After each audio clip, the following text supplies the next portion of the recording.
Hello students, today we have to start with some key terms of economics and later on we have to discuss the last concept of the first module, that is why some economists disagree with certain concepts, because we know in the previous classes what is economics means. It is nothing but it comes from the Greek word oikonomias, which means the household management, how to managing the households. Thereafter, we also know what are the 10 principles of economics. We explain whole component of all the 10 principles with certain assumptions and the examples also be there. Thereafter, we also enter into the concept what is the models are there. The models like the productions possibility frontier, or that is called the productions possibility curve, and the next we also explain the term what is called as circular flow in two sector economy. That means how the money flow and real flow to be takes place both in terms of your money as well as the real, from household to the farm and from household to the farm also, or the vice versa to be there. But in between we take the two market, the product market as well as the factor market. How the circular to be takes place in a clockwise we have to explaining in the previous classes. Today, as we discuss the term, what are the most important key terms of economics. So, as we know that economics is nothing but the household management. But while managing the household, we may come across certain problems are there. Actually, the father of economics is to be known as the Adam Smith. He explained the economics is nothing but it is called as the science of wealth.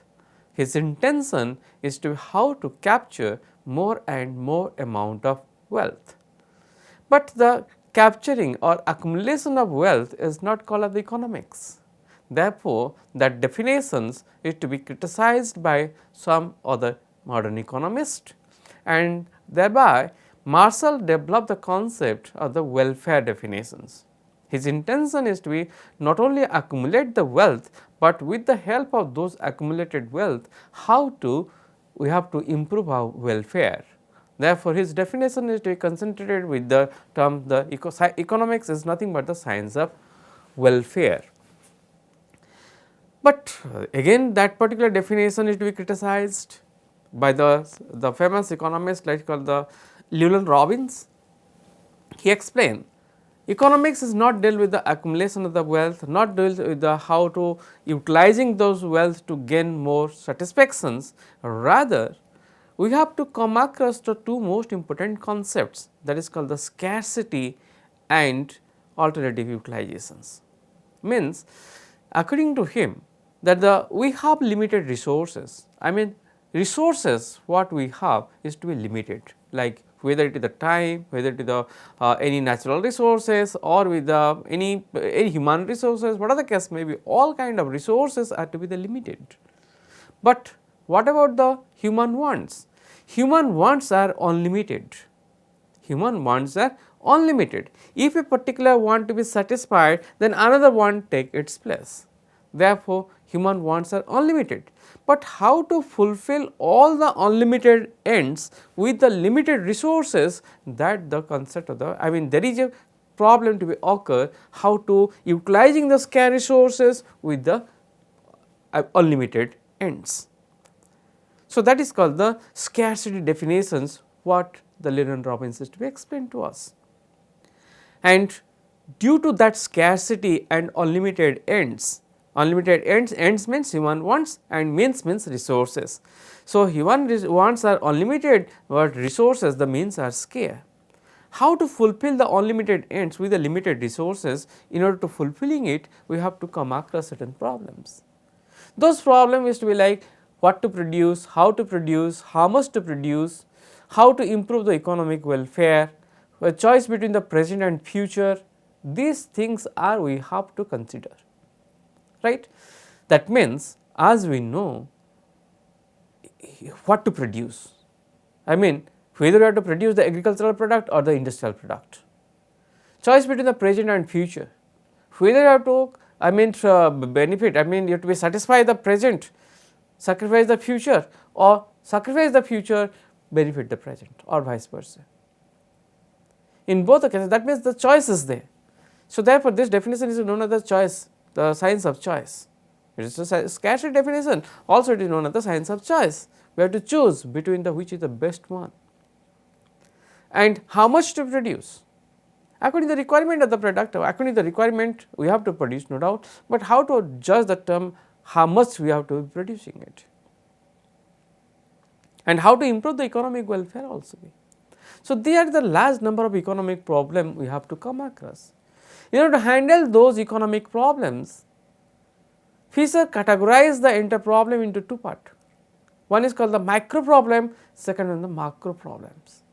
So, we have to study the two types of economics, one is called the microeconomics and another will be macroeconomics.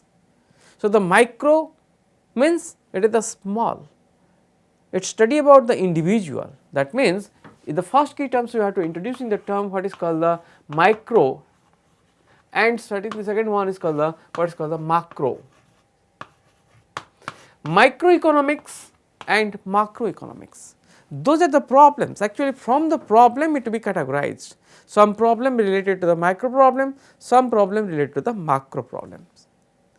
While you study about the micro, it study about the individual, that means individual firms, individuals, you can take it account the study about the income of the individuals, you can take the demand of a particular individual persons, right. While you take into account the individual concept, whether the firm or it is any particular person's demand or something else, any person's income, saving, all these things, it is the individual concept. Therefore, it is called the micro, it is small, it study about the individuals. And while you deal with these things, we have to study the term what is consumer behavior, how a consumer behave. Obviously, the intention of the consumer to the maximization the satisfactions, right, but how to maximizing the satisfactions, how to accumulate the satisfactions, that means how to measure the utilities, because it is a purely what is a subjective concepts, how much you satisfied while you consuming a particular product. Let for example, suppose you consuming the Golgappa and I am a reporter in front of that particular shop, I have to ask you how much you satisfied, but you are unable to explain how much you satisfied. Take another example, if you enter into the movie hall and watching a particular movie by paying some amount of money, it is a beautiful movie to be there. As a reporter I ask you how much you satisfied, in which you to explaining it, that satisfaction purely subjective concepts. But in economics we have to study that, that means how the consumer to be behave. If you can take into account, if you enter into the particular let us say hotel and consuming some sort of foods, some tiffin to be there, some meal to be there, or it is a lunch or dinner to be there, I ask you after that particular meal how much you satisfied, but you are unable to explaining it, because the satisfaction level you have to judge and accumulating thereafter you have to expressing it. And those things as explaining the term what is called the consumer behavior. That means, in microeconomics you have to cover the term what is called the consumer's behavior, how a consumers behave. Actually, in the same manner how the producer to be behave, that is called the producer's behavior, producer's behavior. Because intention of the consumer is to be the maximization of the satisfaction, and that satisfaction component you have to study in two analysis. One is called the marginal utility analysis, second is called the indifference curve analysis. What are these things you have to in the latter part, in the higher studies you have to covering those part while you covering the term what is called the microeconomics. But in this particular course you also be study about some sort of micro as well as the macro component in this particular curriculum.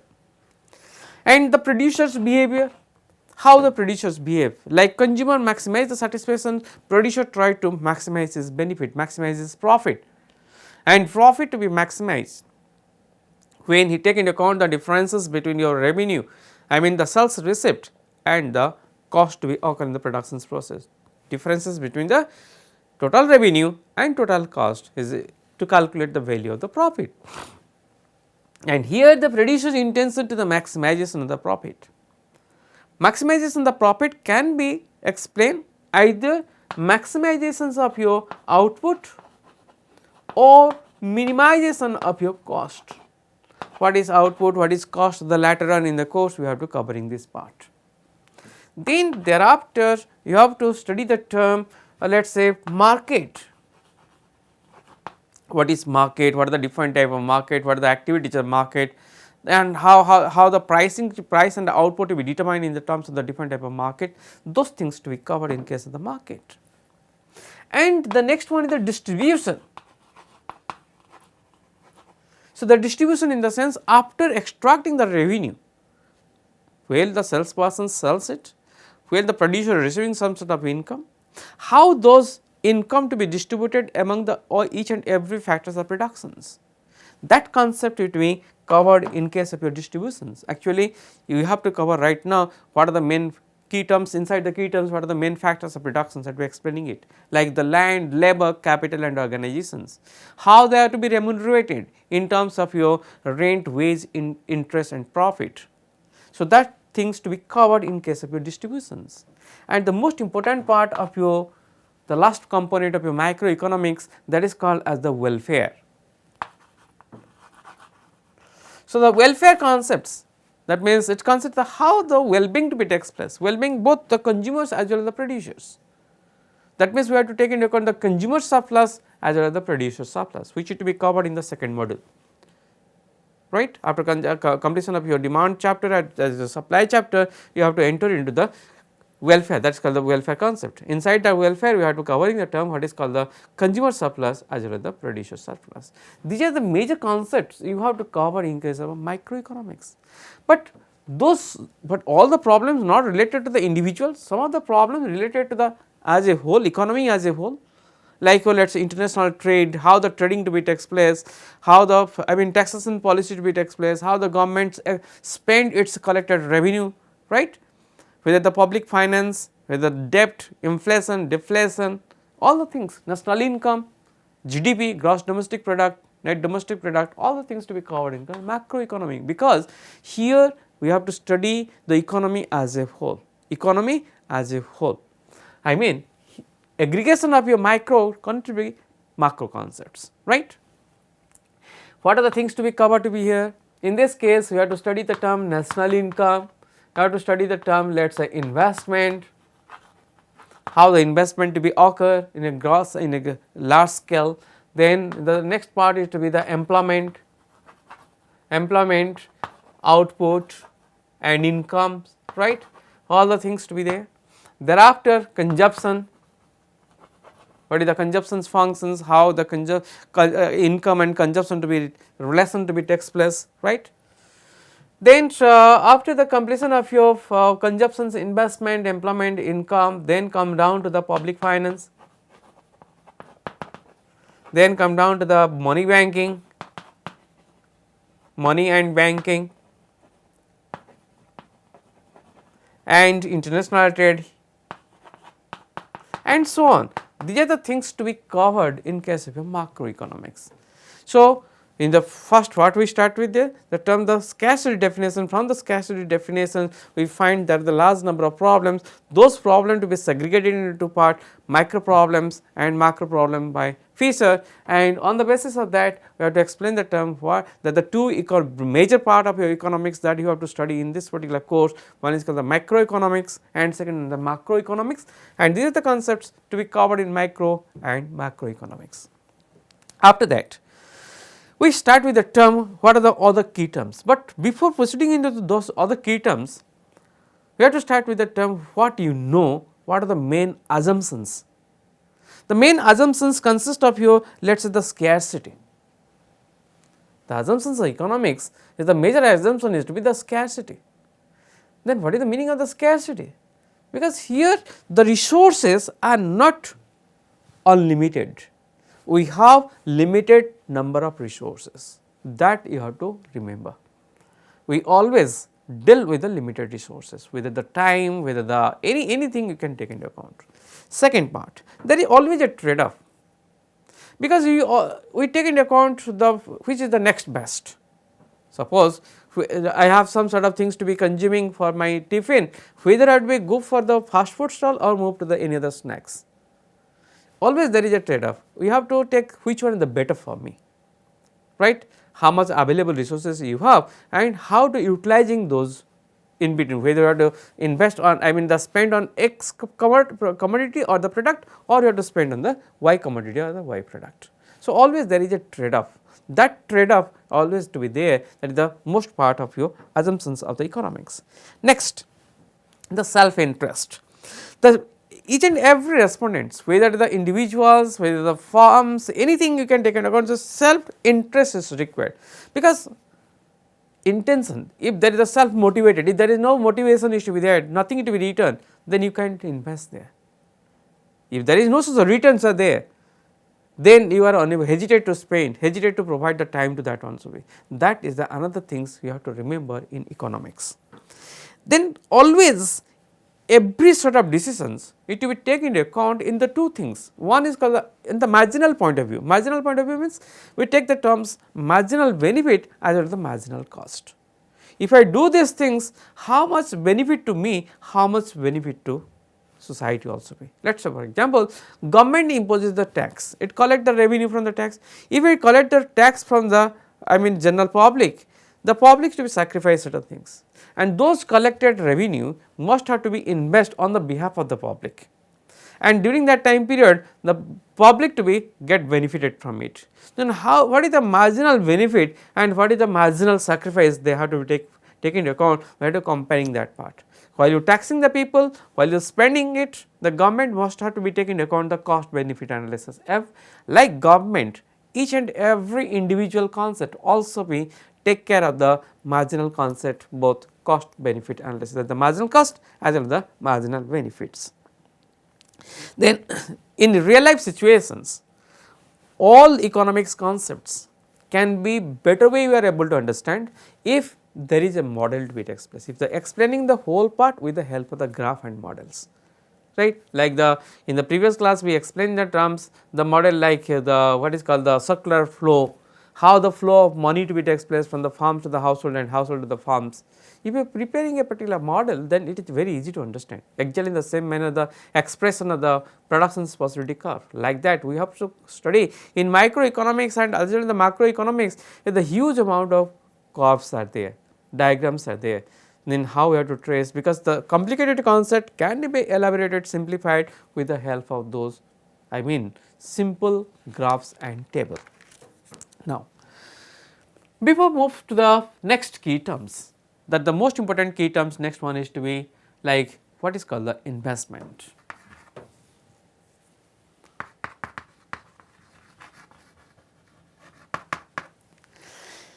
Investment. Investment means the money spent by the business to improve the productions. In simple manner, how much money you have to spend in business to improve the productivity or something else, that they call the investment. On the basis of that, government spend certain things, we people also we spend certain things. If you take it to the individuals, we spend some time in the studies, we take some time in the watching the movies, we take this time with the, we have to spend some time with the help of I mean in the family as well as the friends and so on. So, the valuable time we are going to be invest, because these are the times that the things that the investment. Why the term investment to be there? Because there is certain return from it. You will spend something to be there, not only always the in economics we take over the money sense, but in the real life situation you can say if you spend some time, if you invest certain times, then you find that is a return is there, and the return is the that is called the तमाने कौन जानिछ तर खुशी पाइबाटा. So खुशी पाइबाटा केतले पाइबो जितेबेले तमे समय देई परिबो. You have to, let us say best time you have to spend with the friends, you get some benefited from the friends, not to the bad friends. You have to choose with the good friend and bad friend, right. So, while you spend some time with a good friend, definitely you have to receiving certain things from him, and that is the return of the investment of the time. Actually in the same manner in economics, while you deal with the I mean the choice situation, decision making, you have to spend some amount in the business in order to get some return from it, that the concept of investment. The next one is to be consumer goods. Consumers goods. What do you mean by the consumers? Consumer goods means, now those goods who satisfy the consumer directly. Let us say I will enter into my intention to be consuming one ice cream. That ice cream, the cone, while you purchasing it from the ice cream shop, that the consumer goods. Consumer goods means that particular goods which will satisfy the consumer directly.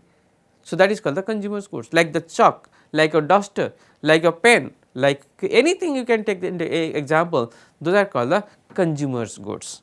Next comes to the capital goods.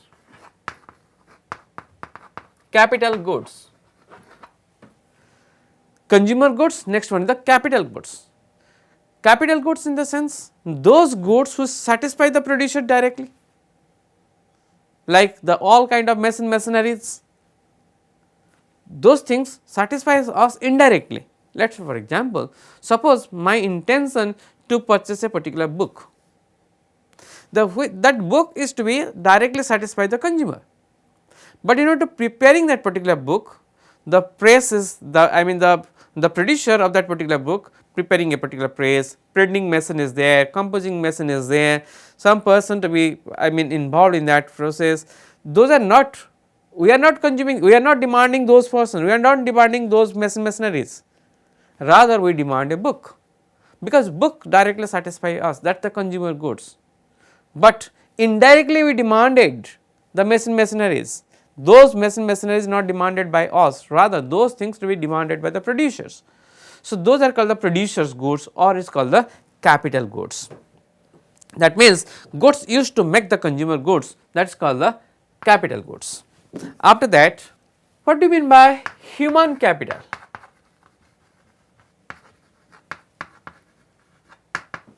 Human capital, like if you take the persons, individual persons having some sort of skill, that skill is to be known as the human resource, and those to be utilized in the production process, then it comes to the human capital. What is a capital goods in the previous case? Capital goods means the producer demanded certain things to produce the consumer's goods. Producer demanded certain things to produce the consumer's goods, that is called as the capital goods. In the same sense, if you take the terms of the human resources, let us say the skill labor, the labor having some skill, that skill to be treated as the human capital. The knowledge of a particular person's, the power, that means the bodybuilding power of a particular person will be utilized in the production process, and the producer demanded that particular persons to producing, the using it in order to produce the consumer's goods, and that part is called as the human capital. That means the knowledge, the resources, the skill what the laborers have to be used in the production process is to be nothing but the human capital. Now, the last part of it, that is called as the factors of productions. Factors of productions.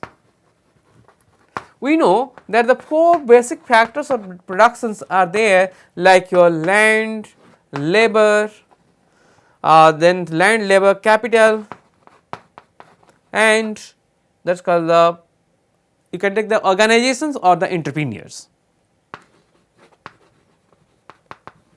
Organizations or entrepreneur. So, the land, which is the free gift of the nature, okay, the supply of the land is fixed, and the free gift of the nature should not be moved from one place to the another place, that the concept of the land, right. And the labor, the skill, the human resources, okay, it is the labor, not the laborer. The laborer means shramika ami kahuche, but labor means shrama, shramadhan jo karuche ame, right. The mental and physical exertions of a particular laborer, okay, that is called as the labor, right. And remember, let us say if you spend some time in your homework, let us say to cleaning the house or something else, your dresses and so on, and preparing the dishes for you also be or the family, that is to be not to be treated as a labor. Similarly, the mother service to the baby is not called as a labor, because the baby in returns in lieu of it not pay anything to the mother. So, in labor means in economics the mental and physical exertion backed by certain payment, without payment nothing to be called as a labor, right. Then capital already to be explained to you, the concept of the investment, right. That means the money, the amount of the things which is to be going to be invest in the production process which help in the further productions. It is the produce means of the productions, right. And organizations or the entrepreneur, it is a kingpin in the productions process, it will be utilizing all other factors of productions in such a way to manufacturing the whole product. That the concept what you deal with the terms organizations or the entrepreneur.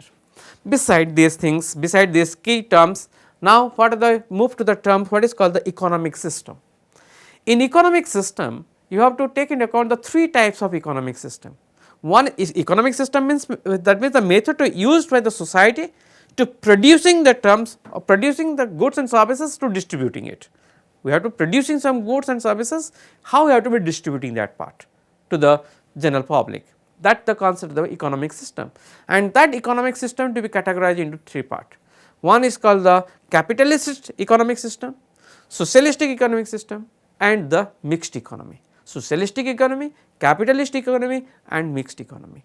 In socialistic economy, that means here the government is all things to be coordinated by the government. Government we have to take into account to decide what to produce, how much to produce, how to distribute it, government deciding it, right. But in that is called the command economy. But in case of the capitalist economy like US, right, in that case what you find, in that case it is a free market economy. That means it is the provider, the producer, each and every individual producer are free to produce any sort of goods and services, how much to be produced and how to distributing it, that will be completely depending upon those private persons. That is the free market economy. In the previous case socialistic economy, it is like Russia, China, in those cases what you find, the government decide what to produce, what not to produce and how to distributing it. But like India, it is a mixed economy, it is a mixture of both socialistic economic part and the capitalist economy. That means some part to be produced by the private producer, some part to be produced by the government and also with the distributing it, and government also with some control over those private producers. That is called the mixed economy. So, this is the terms the economic systems. These are the basic key concepts of your key terms of the economic, and in the coming class we have to start with the terms. What are the terms disagrees of the economists and what are the points on which the economists are to disagree, that we have to study in the coming class. Thank you for today.